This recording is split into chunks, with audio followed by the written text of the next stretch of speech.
Hey everybody, welcome to another episode of Impact Theory. I am here with someone who is a total legend for me. This is David Burns, MD. David, welcome to the show. Thanks for having me on. I'm psyched. Dude, I am so excited. I encountered your book, Feeling Good, about 18 months ago, and have since that point been desperate to get you on the show. I think it's one of the most profound books if somebody is struggling with anxiety, depression, any sort of mood disorder. And so when you released the new book, Feeling Great, it was a perfect opportunity to get you on. I think the two books together are really the most, certainly the most effective thing I have ever encountered. I think cognitive behavioral therapy in general is just beyond extraordinary. If I do my job well, because I know you have the information, if I do my job well, by the end of this, somebody that's struggling with a mood disorder, I think will move forward pretty profoundly. If you don't mind, let's start with the basics. What is cognitive behavioral therapy, and why do you think that it works as rapidly as it does? Yeah, and then after that we can add what's new and Feeling Great, because there's a whole new dimension, kind of one step beyond cognitive behavioral therapy, but all of the cognitive stuff is still pure gold. And it goes back to the teachings of Epictetus, the Greek Stoic philosopher, who said roughly 2,000 years ago that people are disturbed not by things, not by events, not by what happens to us, but by our views of them. And that idea is so simple and basic that most people can't grasp what it means. We'll come back to that in a minute. Now, the second idea is that when you're depressed and anxious, again, it's not the events of your life that are upsetting you. It's the messages you're giving yourself, the way you're interpreting events. And when you're depressed, you're giving yourself messages like, I'm not as good as I should be. And there's a lot of people listening right now who are thinking that. And or if you're shy, you may be thinking, why am I so shy? I'm really screwed up. There must be something wrong with me. Depressed people often feel discouraged or hopeless, and then you're telling yourself, things will never change. This is my true self. I really am a loser. I'll be this way forever. And the really amazing thing, that's been kind of known, what I just said, more or less for 2,000 years. But what's really kind of new and awesome is that the thoughts that trigger depression and anxiety are not valid thoughts. Depression and anxiety is the world's oldest con. And you're fooling yourself, but you don't realize it. And then the final message from cognitive behavioral therapy is the very moment you change the way you think. In other words, the moment you suddenly see that those distorted thoughts aren't true and you stop believing them in that instant, you can change. And so that was revolutionary. And when Feeling Good came out in 1980, that was the first book to really introduce these ideas to the world. And at that time, there were only about 12 cognitive therapists in the world. And all of us were pretty much considered quacks. Because everyone was saying it's a chemical imbalance in the brain. I've been working on research on that defunct and fraudulent theory at the University of Pennsylvania, and we saw that really wasn't a true theory. And then, like so many young psychiatrists, I'd been trained in this endless talk, just come and talk. And that didn't seem to do anything to my patients. I gave them tons of pills. That didn't seem to do anything for most of them. And then this new drug-free idea came along, and I first heard about it. I thought it was quackery, too. But then I started going to a weekly seminar by Dr. Beck at Penn. He was kind of creating cognitive therapy. And I said, I'll just try this with some of my patients to prove to myself that it isn't true. And lo and behold, they started recovering like popcorn. I said, man, there must be something to this. And I gave up my academic tenure track position at the medical school to go into private practice and help helped develop it because it was so darn exciting.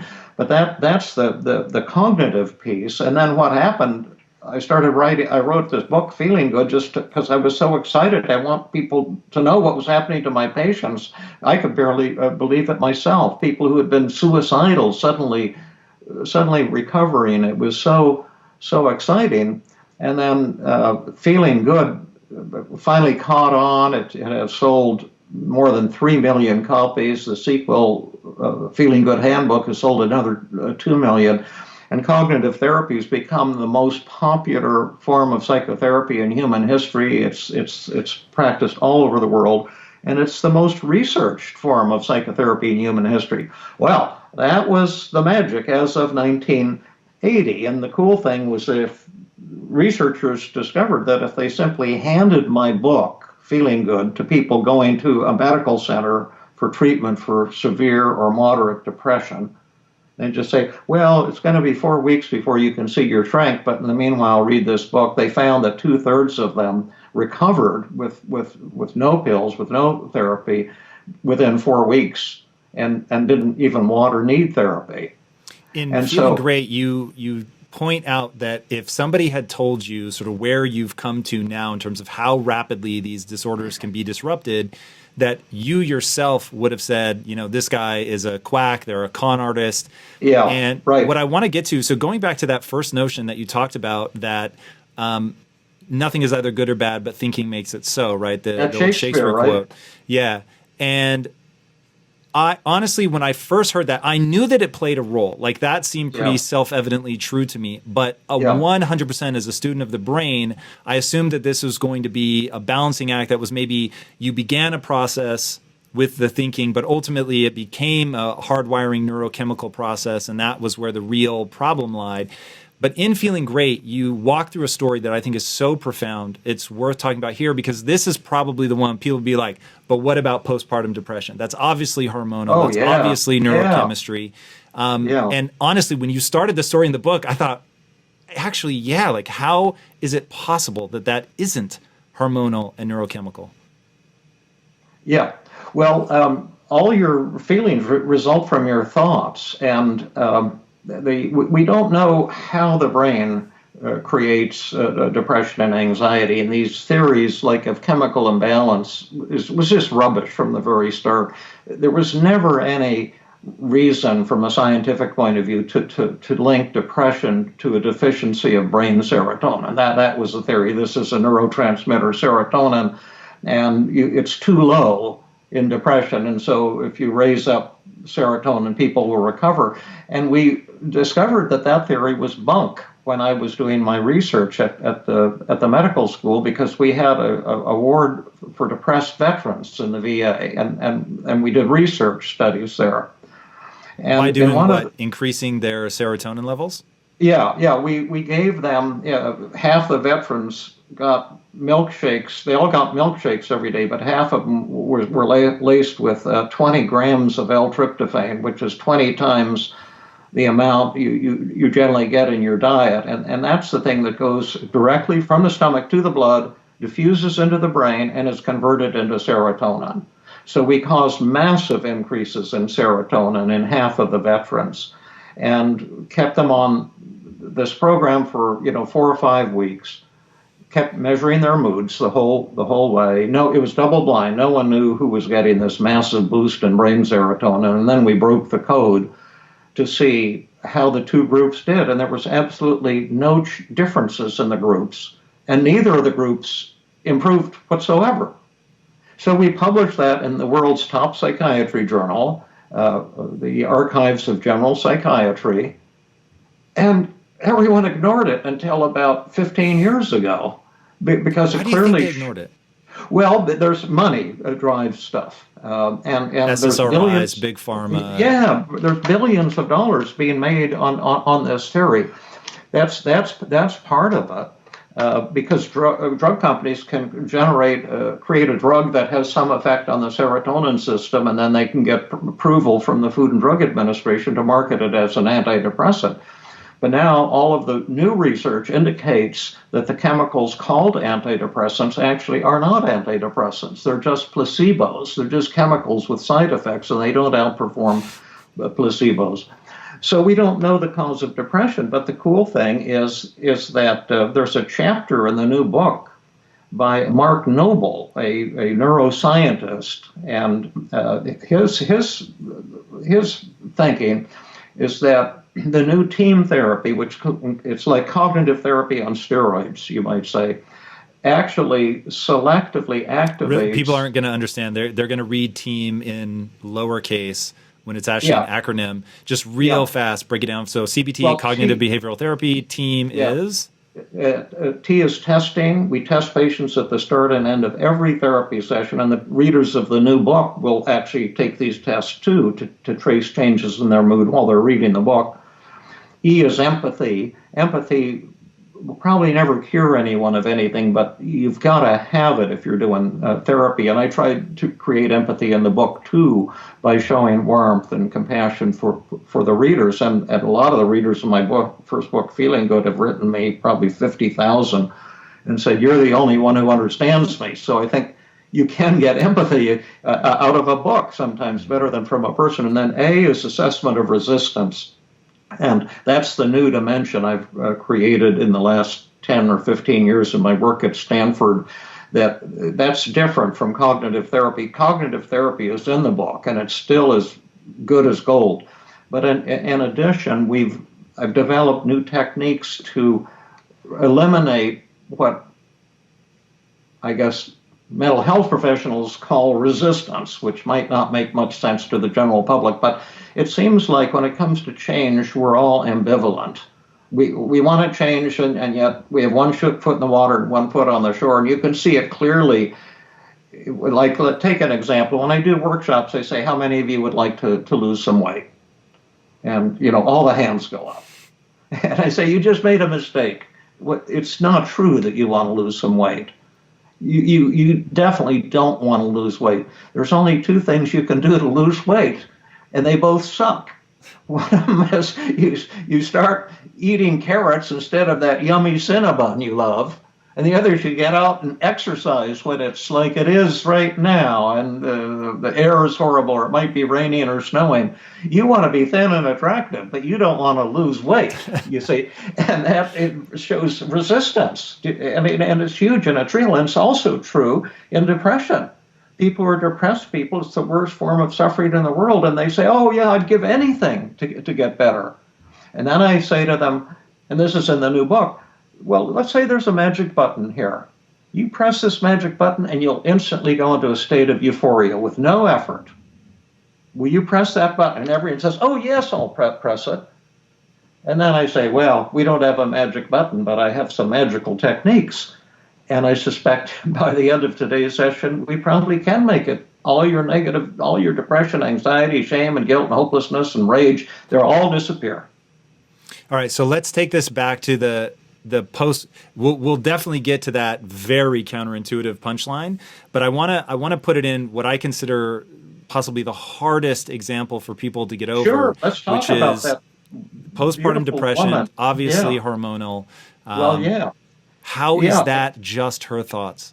Yeah, well, it's not only her thoughts, but her motivation to be depressed. But what she was telling herself is I'm a failure as a mother. She was having trouble with breastfeeding, and I shouldn't have mixed feelings about having a baby because she wasn't even sure she wanted to have a baby. And then she was telling herself, I have the wrong emotions. I should be better at breastfeeding. I'm failing as a mother. She was beating up on herself. And it's those thoughts, not some presumed hormonal imbalance, that's causing her depression. Now, I can hear people at home screaming right now that you're blaming the mother for her postpartum depression. How do you respond to that? It is never to blame anyone. Self-blame is the cause of depression. It's not the cure for depression. But it's actually very liberating to discover that your depression has resulted from messages you're giving yourself that are cruel and untrue. And that in today's session, I can show you how to crush those thoughts and get rid of this depression so you can go into a state of joy, not just feeling less depressed, but feeling euphoric. But the goal is never to blame someone. And in fact, the discovery that you're wrong when you're depressed, that you're giving yourself unfair or wrong messages, is the greatest discovery a human being can make. I can give you a personal example, or we can stick with the woman with the postpartum depression, because she also had a complete recovery. Is our personal example, does it have anything to do with trains? Trains? Trains. You have an amazing story. That's a good story. Yeah. Yeah. That to me, that was the 1-2 punch of, because when I first heard you say that, and I thought, okay, wait a second. If this is true, then I should be able to take somebody who was clinically depressed to the nines, and if they had amnesia, that their depression would instantly go away. And that's probably why electroconvulsive therapy works temporarily. It's actually not a very good treatment, but you get a memory loss, so you kind of forget your thoughts for a few hours. This is super interesting. I think it would, if you tell that the train track story, it was pretty enlightening. Oh, that's a great one. Yeah. After I wrote Feeling Good, this young man wrote me and said, "Oh, I read your book, Feeling Good, and I just love it, but I can't believe that a thought, you have to have a thought to have an emotion." He said, "What if you were stuck on a railroad track with a train coming? You'd feel terrified, and you wouldn't have to put a thought in your mind." And I had read that letter when I was coming home from the airport in a taxi, and I put it in my briefcase, and I was just reading this letter, and I thought, my gosh, I must be a fraud. This makes sense. How, obviously, if something awful happens, you're going to be terrified, and you don't have to put a thought in your head. And oddly enough, as we were rounding a corner about a mile from my house, there's a railroad track. And there was a car on the railroad track, driving on the railroad track. And I saw there was a freight train about 1.5 miles away, coming like at 60 miles an hour on that track, and they don't stop. And so I said to the taxi driver, "Stop! I'll see if I can get that guy off the railroad track. Otherwise, he'll be smashed." And so I ran up, and it was gravel about at the edge of the tracks. It was kind of elevated a little bit off the ground. And I went up there and knocked on the window, and the car stopped. He was only going 3 miles an hour or something. And he rolled down his window and he says, "Oh, can you tell me the way to City Line Avenue?" He was an older gentleman. And I said, "City Line Avenue? You got to be kidding me. It's 8 miles in the other direction, but you're on a railroad track, and there's a train coming. You've got to back up so I can get you off the track." Because I wanted him to back up to the road so he could turn his car and then drive off before the train hit him.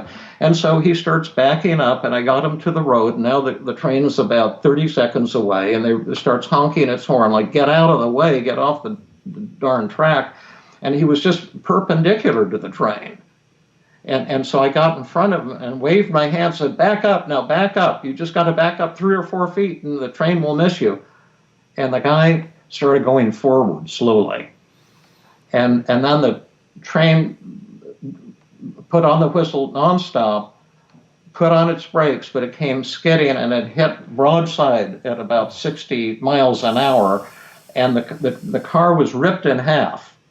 And the front half went about 15 feet or so from where it had been, from the impact.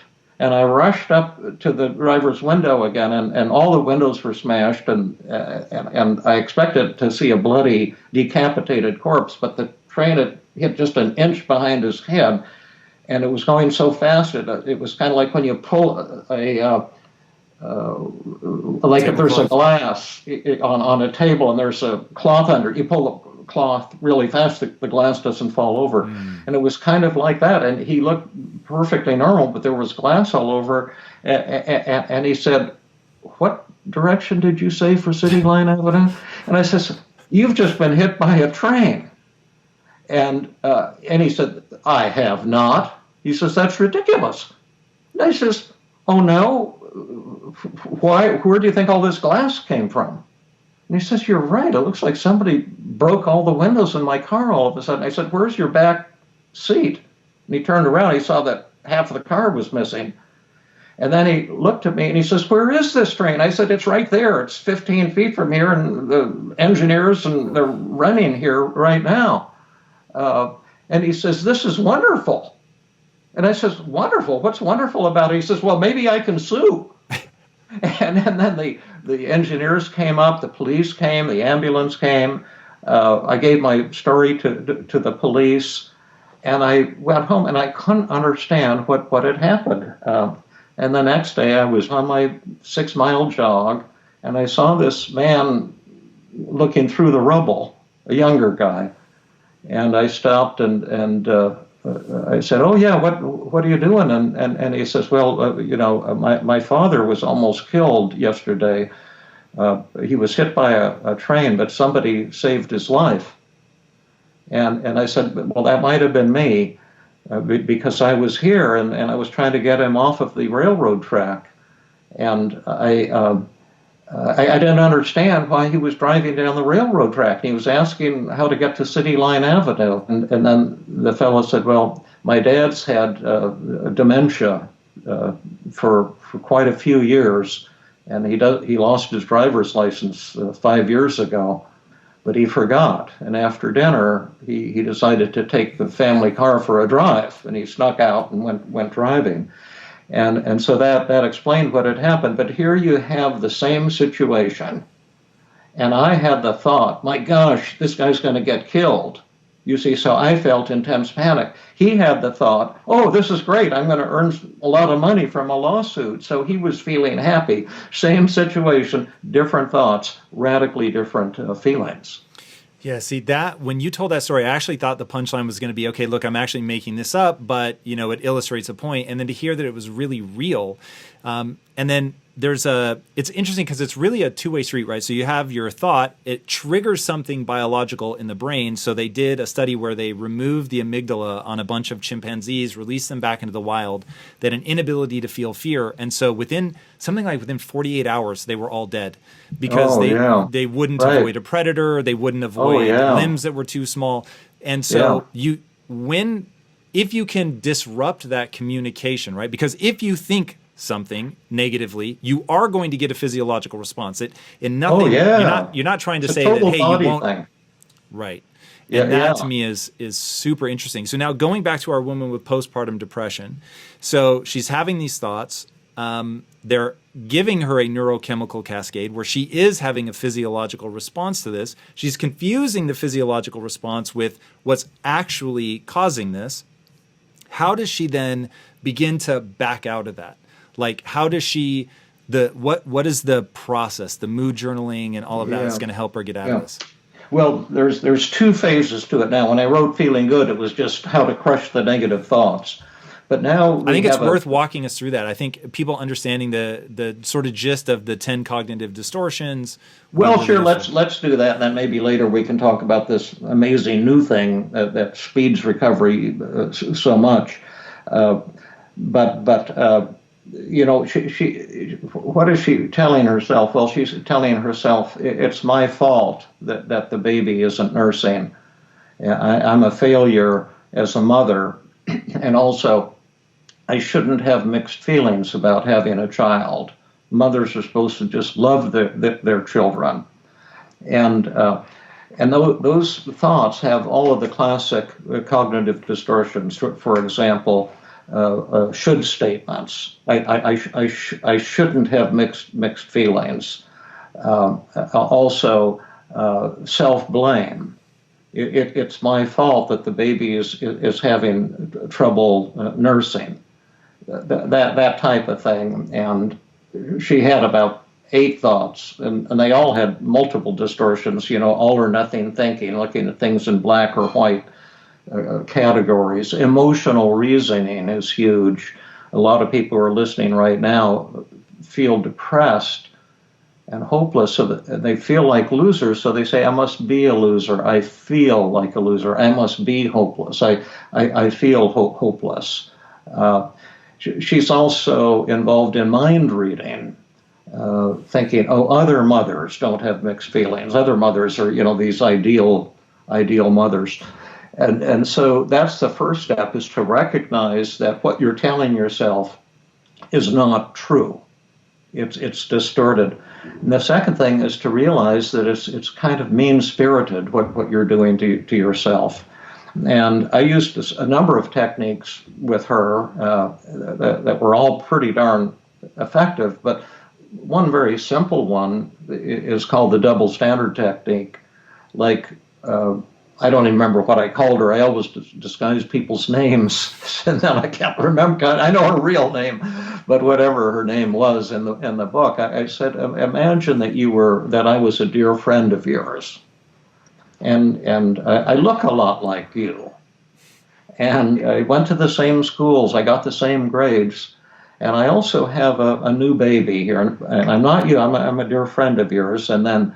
And I said, could we do a little role play like this? And she said, oh, sure. And so I said, let's give her a name. Let's call her Martha. And I'm Susan. And I said, Martha, could I talk to you for a minute?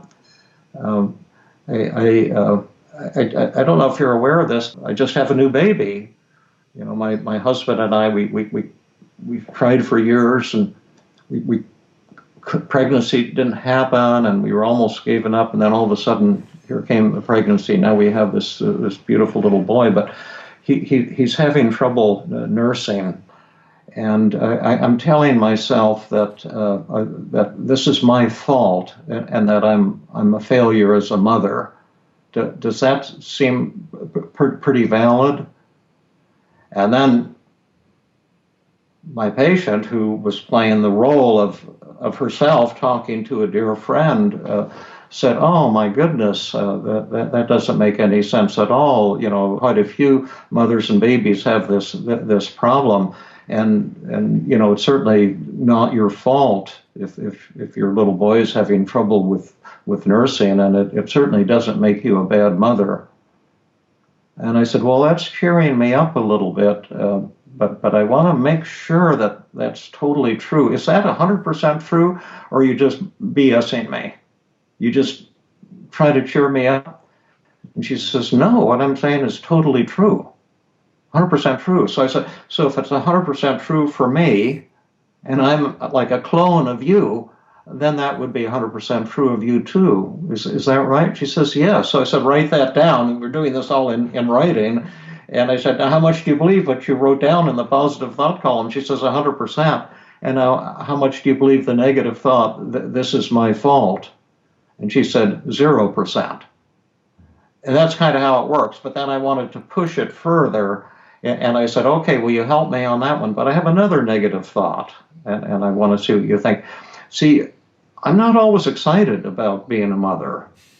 And to tell you the truth, I've had mixed feelings about pregnancy all the way along. And sometimes I'm real excited about being a mother, and other times I kind of yearn for my work and for my career, and feel kind of burdened and even a little resentful. And surely that makes me a failure as a mother, right? I mean, a mother's supposed to just have loving feelings. Isn't that right? And she says, that's ridiculous. All mothers have mixed feelings about everything. Nobody has pure feelings. And if you have mixed feelings, that makes you human. It doesn't make you a failure. And I said, is that right? You mean I'm entitled to have mixed feelings, even resentment about being a mother? She said, absolutely. That's human. All mothers feel that way sometimes. I said, are you bullshitting me? You just blowing smoke in my face? She says, no, that's 100% true. And then I said, write that down. And how much do you believe this negative thought? I'm a failure as a mother because I don't always have, excited feelings about being a mother. And she said, 0. And that's the type of thing. It's learning to treat yourself with compassion and kindness and realism, rather than bullying yourself with these distorted negative thoughts. And that is really the essence of cognitive therapy. And then there's this other huge discovery from my weekly training group at Stanford. I have a Tuesday night training group that's free for community therapists because most of them aren't happy themselves and they know they're not getting great results, so they can come to Stanford every Tuesday and get unlimited free psychotherapy training and unlimited free personal therapy for themselves if they want. And out of that group has emerged another massive insight that's, I think, as big and important as cognitive therapy. I mean, that changed the world of psychotherapy in the 1980s. And I think this is going to cause another massive revolution in how psychotherapy is done because we've discovered, I still use all those amazing cognitive therapy techniques, but we've discovered a technique that makes them work even faster and than cognitive therapy work. Because you see, in the old days when we just had cognitive therapy, I would think if I get somebody with severe depression better in 6, 8, 10, 12 sessions, that was fantastic, and it was. And that's about what it took. Now, with the new techniques, when I work with people, I generally I'd say 95% of the time, I see a complete elimination of symptoms the first time I sit down with them. Now, that has to be a 90 or minute session or a 2-hour session. I can't do it in an hour, but I can do it in 2 hours, and then it's generally one and done. It's a complete course of psychotherapy, and then I do relapse prevention training, and for the most part, the person is good to go. Was the key insight there that people are resistant, that they have their, talk about that, talk about the two different types of resistance. This to me is that sort of no bullshit approach of like, look, this is working, but it could still be better, and acknowledging that people put up roadblocks and that you found a way around them is so powerful.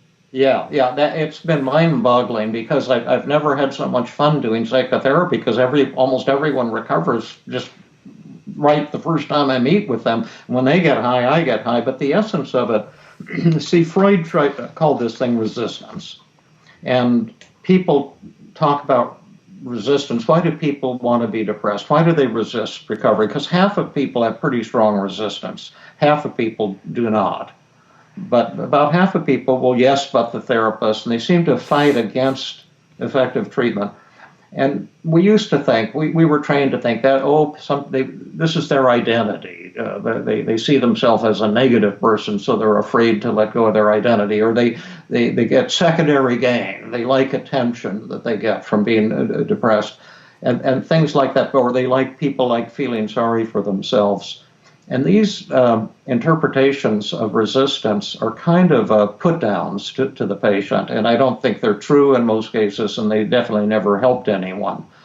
But what we have found is that realizing something negative about yourself is not going to help you. When you say that they don't help you. If a therapist convinces you're just feeling sorry for yourself, you'll feel more angry and more hurt. It's not going to help you in any way. Sometimes there's a little truth to it. Sometimes I get upset and I want to feel sorry for myself just for a little while. But it's not the big thing that keeps people stuck in depression. And what we've discovered is, let's take the postpartum woman that we talked about. One of her core issues is perfectionism. She's been a super high achiever her whole life. And part of her success is that she's always criticized herself when she falls short. And so when she's beating up on herself and saying, I'm a failure as a mother and this is my fault, it shows what a loving mother she really is. And it shows that she has high standards and that she wants to do the very best for her little boy. And it also, now, I want to put this back in the context of something that you said at the beginning, and I said we'll get to this, and I want people to know we're now at this, which is that notion of the magic button. And getting people to positive reframing, I believe, is the term that you've given it, where you're taking something that you would perceive as negative and you're realizing there actually is something good. So if you can go back to, you present people with this, they're just feeling absolutely horrendous. And the most powerful example I think you have of this is the mother of the little girl who was shot in the face with a pellet gun, and it explodes one of her, or multiple of her teeth perhaps, and multiple surgeries. And the mother had let her go out to play. And so it's like, oh man, she's beating herself up over it. I never should have let her go out. I'm a terrible mother. My daughter is suffering. How could I ever allow myself to be happy again? How did you help her realize that hitting the magic button and making all of that anxiety and all of that, shame and guilt, like how on earth did you make her see that guilt and shame and anxiety are actually positive? Well, that's the really fun thing. You see, she'd been suffering for 9 years since her daughter had been shot at the age of 12, and she blamed herself that she's saying, I shouldn't have let her go out to play that night. So I'm a bad mother, and just horrible 9 years. And so said to her, after we empathized, I was treating her in front of a live audience, and I said, now, if there's a magic button here, I said, well, first of all, what do you want out of this session? If a miracle happens, what miracle would you want? And she said, well, I'd feel better. I'm just so tired of feeling 100% guilty and 100% anxious and 100% ashamed and 100% depressed and hopeless and angry. And I said, well, let's imagine there's a magic button here, and if you press it, you'll be instantly cured with no effort, and you'll go into a state of euphoria. Will you press that button? And she said, absolutely, I'd press it in a heartbeat. Everyone says that. And I say, well, we don't have a magic button, but I've got some incredible techniques. But I don't think it would be such a good idea to use those techniques. And I just said, well, why not? This is what I need. I've been trying for 9 years to get over my depression. And I said, well, before we use those techniques, let's see what all your negative thoughts and feelings show about you that's positive and awesome. Now let's take your sadness and depression to start out with. You've been horribly depressed because your 12-year-old daughter for 9 years has had surgeries and unsuccessful treatment for post-traumatic stress disorder, and she's been pretty miserable. So if you press the magic button, you'll be joyous and happy. So you're saying you want to be joyous and happy about the fact that your daughter's been suffering for 9 years? She said, oh, no, that doesn't sound right. So I said, what does your sadness show about you that's positive and awesome? She says, it shows how much I love my daughter. So put that down. Is that real? Is that powerful? Is that important? She said, absolutely. And then you're telling yourself that the people here in the audience are judging you. That was another one of her negative thoughts. They think you're a bad mother, and you think you're a bad mother. What does that thought show about you that's positive and awesome? The fact that you're concerned that the people in the audience here may judge you. She says, I guess it shows that I want positive, loving relationships with them. And I says, is that true? She says, absolutely. I said, is that important? She says, absolutely. So put that down. Shows that I want loving relationships with the people here in the group. And then you're very self-critical. You're beating up on yourself constantly. I'm a bad mother. I'm a failure. I shouldn't have done this. I should have done that. What does that show about you that's positive and awesome? She says, well, maybe that I have high standards. I said, absolutely. Is that true? She says, yes. And I said, have your high standards helped you? She says, oh, yes. I do everything I can to help my daughter. And I got a PhD in clinical psychology. I've achieved a lot. And I said, is that important? And she says, absolutely. I said, what else does all this self-criticism show about you that's positive and awesome? And she says, well, maybe humility. I'm not like bragging about myself. I said, is that important, humility? She says, yes, I'm a very religious person. It's a spiritual principle. So put down humility. And then, and you're anxious all the time. If you press the magic button, your anxiety will go away. What are some good things about your anxiety? She said, it keeps me vigilant to protect my daughter. The last time I let down my guard, she got shot in the face. So I guess you're saying your anxiety is your love for your daughter. She says, absolutely. So she puts that down. And then you're angry. Is that valid? What are some beautiful things about your anger? She says, well, the parents of those boys never should have let them go out and play with other children with a loaded rifle. And so what does your anger show about you, Karen? That's awesome. She said, well, I'm like an angry mother bear. I'm going to protect my daughter. I'm not going to let those parents get away with that. And I said, is that important? She says, absolutely. So we came up with a list of about 25 beautiful things about her depression and anxiety and shame and guilt and anger and hopelessness. Even the hopelessness is even a good thing because it prevents her from getting disappointed, getting her hopes up. Like, it doesn't make sense that you could sit down with Dr. Burns for one session and be cured. That's like a snake oil salesman. So your hopelessness shows that you're a critical thinker, and it prevents you from getting horribly, get your hopes up and then get all disappointed at the end of the evening. She said, absolutely. So then I said, well, look, given all these beautiful things about you, we've listed 25 beautiful things about you that are all expressions, of these negative feelings, that you have these negative feelings because of these beautiful things about you. And if you press that magic button, they'll all go down the drain along with your negative feelings. Is that what you want? She says, no, I don't want to suffer, but I don't want to give up all these positive core values that I have. And then we said, well, maybe we can make a little compromise here. Maybe instead of pressing that magic button, we'll have a magic dial, and you can dial them down to a lower level, but not to zero. So how sad would you want to be at the end of the evening? It's 100 right now. She says, 10% is enough. They said, are you sure that's enough? Could I sell you on 20? Now I'm in the position of trying to persuade her to be more upset, you see, rather than trying to sell her on something which only would trigger resistance.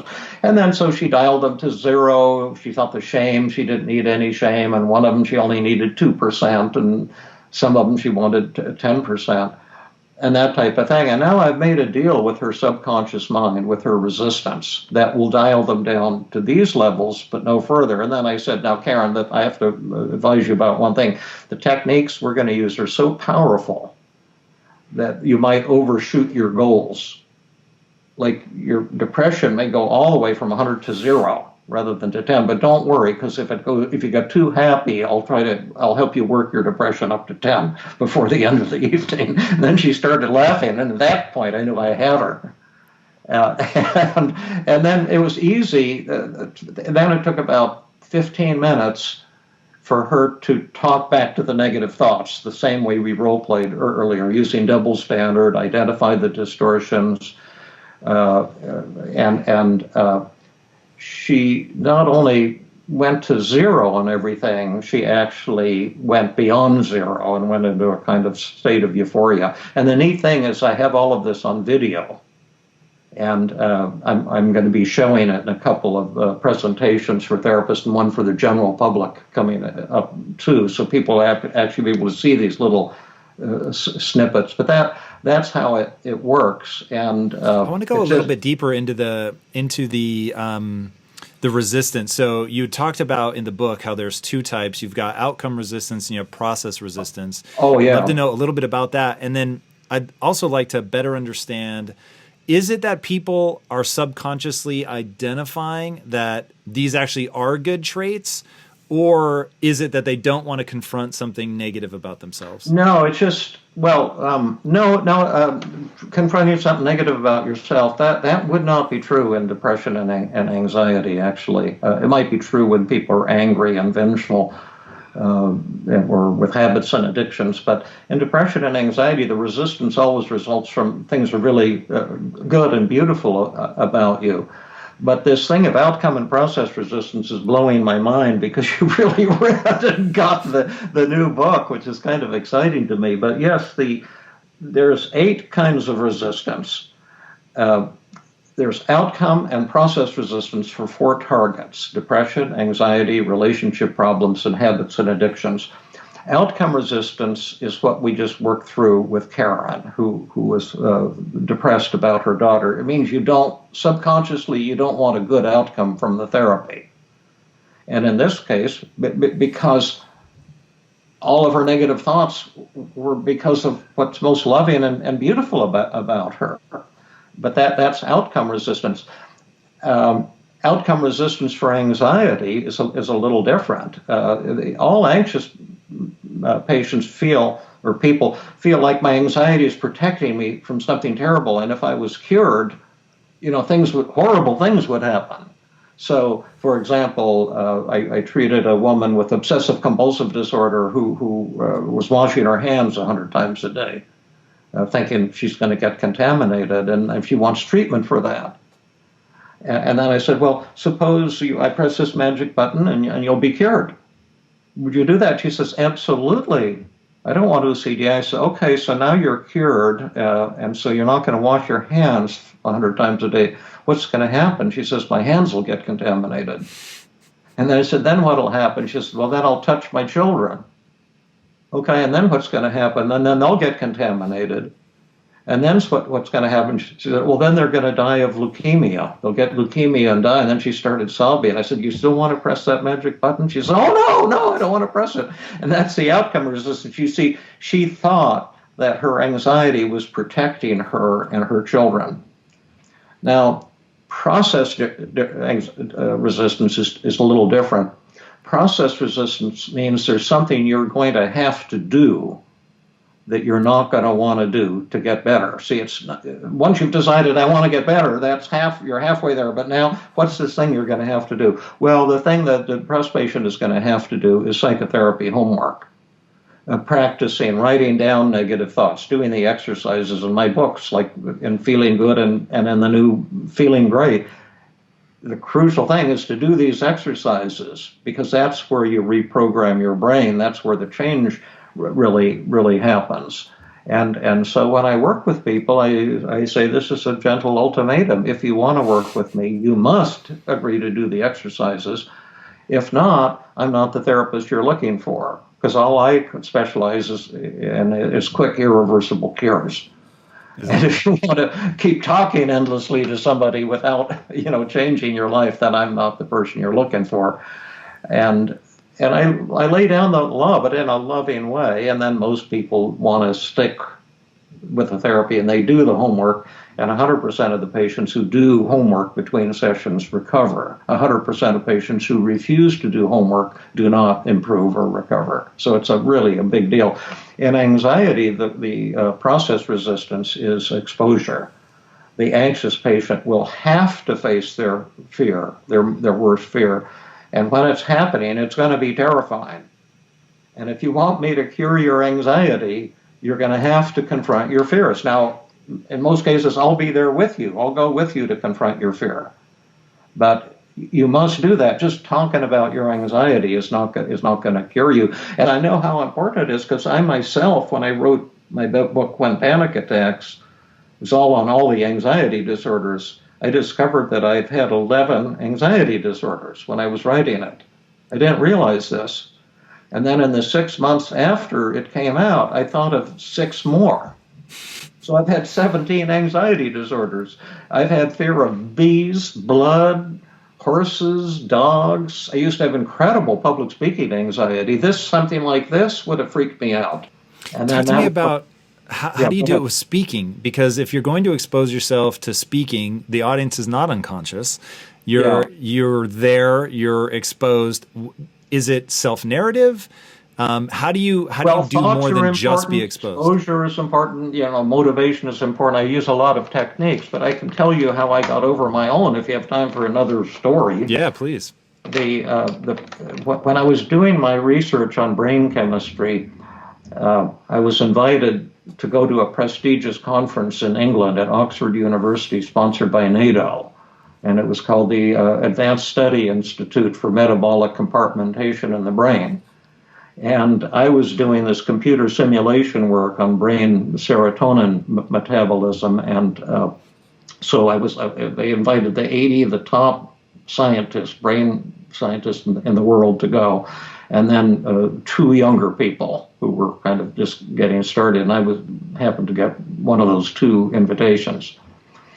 And I was terrified because the work that I was doing was challenging the work coming out of the National Institute of Mental Health, the laboratory of preclinical psychopharmacology. And I could see that their research wasn't being done properly. They weren't analyzing the mathematics that they were using wasn't correct, and they didn't have good data. They were losing half. They were injecting radioactivity into rat brains and then losing half of it. And so I decided to redo those experiments properly, and I came to the opposite conclusion. And this was the first research study I'd ever done. But I heard that the head of that laboratory liked to humiliate people in conferences, and that he was going to be at this conference. And my talk was the last talk of the conference after 4 long days of hearing these brilliant people, and I felt so outclassed. And then finally my turn came, and the night before I was so anxious I couldn't sleep. And I wandered around the Oxford campus, and owls were like hooting at me derisively. I was in a panic, and I had this fantasy that I would go up to the podium, freak out, read and mumble my talk, and that he would sit right in front of the podium, and at the end he would jump in the air and start screaming at me. And I absolutely believed that that would happen. And all day I waited for my turn, and it was like death. I say, I wish I wasn't here. Why did I come to this conference? Finally, they introduced me, and I went up to the podium with my papers, and there he was, right in front of me, sitting in the front row, kind of glaring at me, exactly as I had fantasized. And I got so scared, I read and kind of mumbled my talk. And then at the end, there was this silence, and the moderator said, "Does anyone have any questions for the young doctor?" And this fellow jumped out of his chair and started shouting at me, telling me my work was BS, and I didn't know what I was talking about, and it was just incredibly humiliating. And then he sat down, and the moderator said, "Does anyone else have any questions for the young doctor?" Nobody said a word. They said, "This concludes our conference, and we're now going to walk 2 blocks to the blah, blah, blah restaurant for our celebratory, banquet or something." And when I walked there, I felt lower than a piece of dirt, and no one would walk next to me. And when we got there, no one would sit next to me. And it was the most humiliating experience of my life. And then when I flew back to the United States, halfway across the Atlantic Ocean, I was finally calmed down enough to think of what his criticisms were. And I had the thought, that guy doesn't know what the hell he's talking about. That was a bunch of BS he was throwing at me. And I went to talk to my collaborators who'd been helping me. And one of them was this fellow at Penn, a physiologist named Martin Prang. And I had heard he was one of the top 2 mathematicians in the United States. And he was helping me with the mathematics behind, we were doing computer simulation of brain serotonin metabolism. It was pretty groundbreaking what we were doing. And I said, I don't think this guy knows what he's talking about. And he says, "David, you're exactly right. His criticisms are just, they do not make sense." So we did a few more simulations, and I wrote up my article and submitted it to a journal. And then I got a call. This is a little long story, but it has a good conclusion. I got a call in about 3 weeks from the editor of the journal, and I thought, good gosh, why are they calling me? Usually, don't they write rejection letters? Do they call you up and call you out and tell you how awful your article was? And he called and he says, "Listen, Dr. Burns, we got your article, and there's something unusual. None of the reviewers had any suggestions for changing anything in it, and they have unanimously agreed that it needs to be published. It's going to be in our next issue. But I'm wondering, could we submit it for the A.E. Bennett competition? This is an annual competition for investigators under 35 years of age on brain research, and it's the top award in the world. And you'll be competing with NIMH, the group that you're criticizing, and scientists from all over the world. Could we submit your paper?" And I said, "You sure can. I had no idea." And then he called 3 weeks later and he says, "You're the first unanimous winner of the A.E. Bennett Award." And I just couldn't believe my ears. And he said, "Can you give a presentation to 1,000 psychiatrists in New York next month at our meeting to receive the award?" I said, "You bet I can.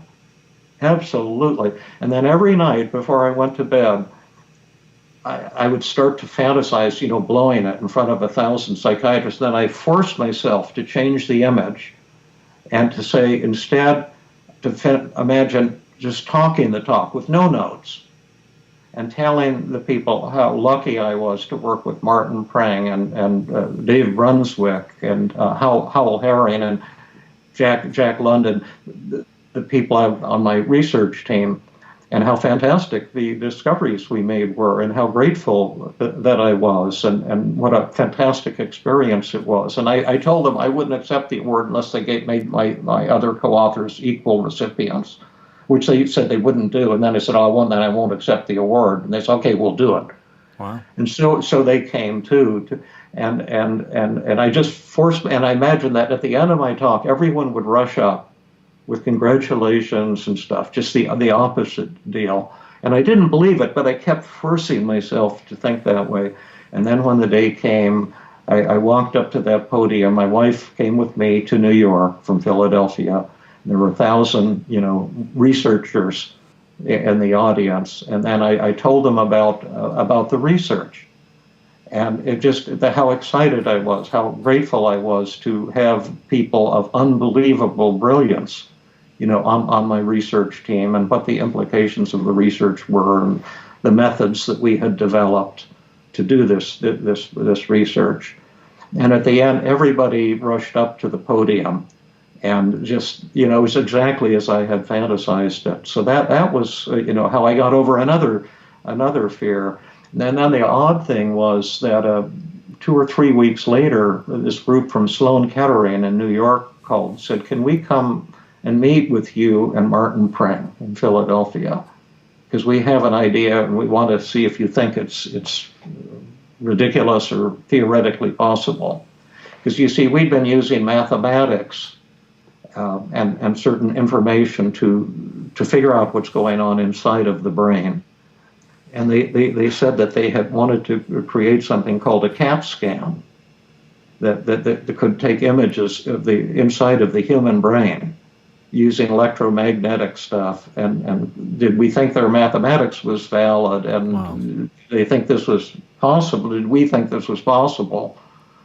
And I didn't have much to say because I didn't have the mathematical power of Martin. But Martin looked at it. He says, "Yeah." He said, "This is definitely gonna work." And then they went and developed the world's first CAT scanner. But anyway, that was my experience with public speaking anxiety, and then once you've had that experience, I've had very little public speaking anxiety since then. And just like this, like meeting with you, to me, it's just like, what a great moment this is. I'm old, and I'll be 78 in a week, and all I've Congratulations. got is, thank you. All I've got is the experience. Do you see what I mean?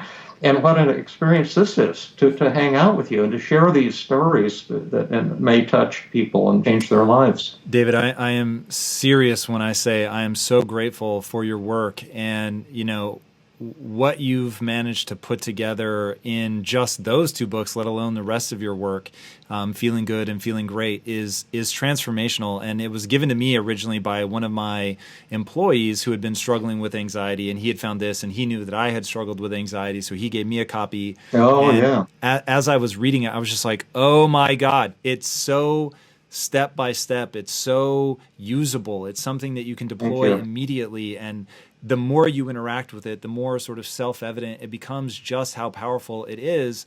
And that last example that you gave of, as you imagine something, you are creating that body response to what you're thinking of. And I said, so many people rehearse failure and so few people rehearse success. And because you've rehearsed failure, you're beginning to associate this negative response with this otherwise neutral thing. And so it's no surprise that you then go and perform exactly the way you thought you were going to perform. So it's this really rudimentary thing that I think Nobody has explained as clearly and simply as you and given the ways to unwind that. And I think feeling great really is as breakthrough as you think it is in terms of dealing with that resistance and understanding that as a part of the process of overcoming whatever mood disorder it is that you're struggling with. So again, thank you so much for coming on the show, man. I am eager to see people adopt the new material. I'm sure it'll be as transformational as the old. So thank you. Thank you so much. This has been the best interview I've ever had because of all the effort you put into it. I couldn't believe how on top of this stuff you are, and it makes it it's such a gift to the person you're interviewing, and it takes a lot of work, and I'm very grateful. That's very kind. It is the least I can do to show my appreciation for what you've given the world. It's amazing. All right, everybody, trust me when I say every word that I have said is absolutely true. It is astonishing. His books will change your life if you use them. And speaking of things you can use, if you haven't already, be sure to subscribe. And until next time, my friends, be legendary. Take care. Somebody says something out loud, it's 10 times more powerful than if they think it. And then as we started to study the data, particularly data that was just reinforced by Christine Porath from Georgetown and Harvard, that negativity is a multiple of 4 to 7 times more powerful than positivity.